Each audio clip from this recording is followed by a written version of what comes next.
They're so cheesy. They're just a lot of tap dancing and bursting into song. They're pure escapism, right? Wrong.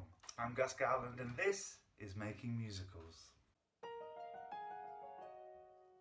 There are some musicals that tick those boxes and we love them, but musical theatre is a wide and varied art form. The key thing to remember is that it is an art form, it's not a genre. And so if someone says they don't like musicals, it's not like saying I don't like horror films. It's like saying I don't like films.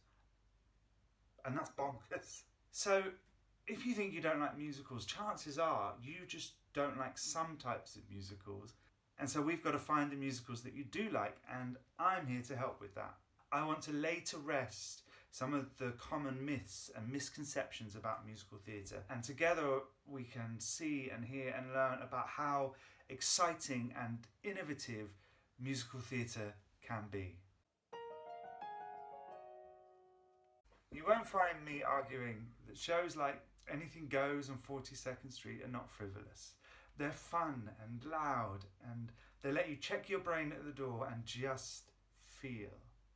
I love shows like this. But it's this type of musical that's so embedded in our collective psyche that it's what we think of when someone says musical. It's jazz hands, it's tap dancing, it's frivolous.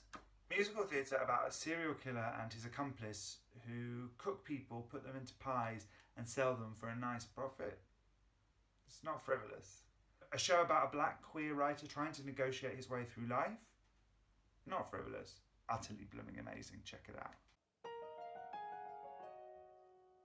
Musicals are a product of the time they're written in. They reflect the cultural and political landscape, often in ways that aren't immediately apparent.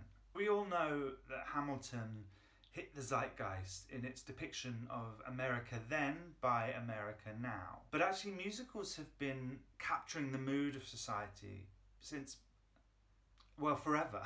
The classic old shows like My Fair Lady, or all of Rodgers and Hammerstein, Guys and Dolls, are dated because they are of their era. Sometimes that means that their gender and race politics are sketchy, to say the least, and we should be constantly reassessing and reevaluating these to make sure that they are still relevant. And if they're not, quite frankly, they should get in the bin. They've had their time.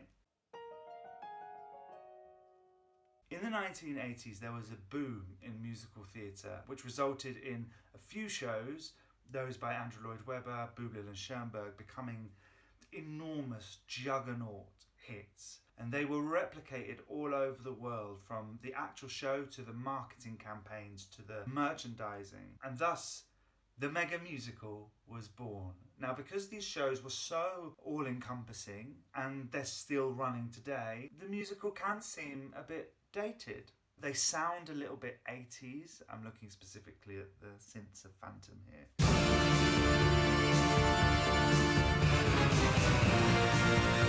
Yeah, that can feel a bit dated. That's why I'm not a massive fan of long-running shows.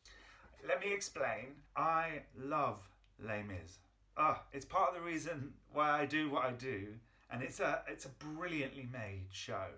But by keeping these shows running for such a long time and in virtually the same versions as when they first appeared almost 40 years ago, it's inevitable that some musicals are going to feel a bit dated. But is Dear Evan Hansen dated? Not yet. Is In the Heights? No. Musicals are not and never have been just one thing. So yes, some musicals are dated, but so is Jaws, so is E.T., and we still love them.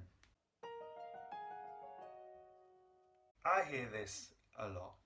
Oh, they're just not for me. I can't get over people bursting into song. They're just not realistic. I'm going to say this slowly so the people at the back can hear. Musicals are not just one thing. So when people say to me, I don't like musicals, I don't believe you. I just think, well, you don't like what you think musicals are, so let me show you what else they can be. I often hear that backhanded compliment. Oh, it's not like other musicals. And I want to scream because yes, it is. It is like other musicals because musicals are everything.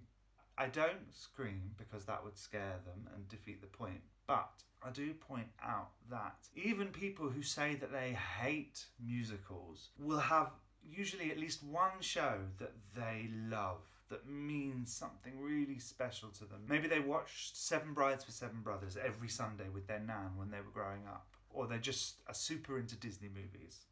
Or maybe they like Dancer in the Dark because it's arty and it's not like other musicals. Musical theatre permeates our lives in a way that other theatrical forms don't. Musical theatre makes you think and feel in a way that is unique. And the music can and does exist outside of the show. For example, football fans have been singing You'll Never Walk Alone for years. During lockdown, that song became an anthem of support for our NHS and care workers.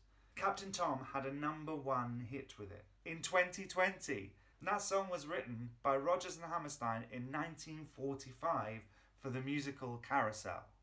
Because musical theatre uses music and lyrics to tell a story and evoke emotion, they are so often what we turn to as a way to help articulate how we're feeling. In these videos, I want to share some of why I love musicals. I want to shatter some of the myths you might have heard and take a deeper look at why they are so brilliant. In the words of that seminal movie, High School Musical, we are all in this together. So click subscribe, like, share, and let's go on a musical adventure together.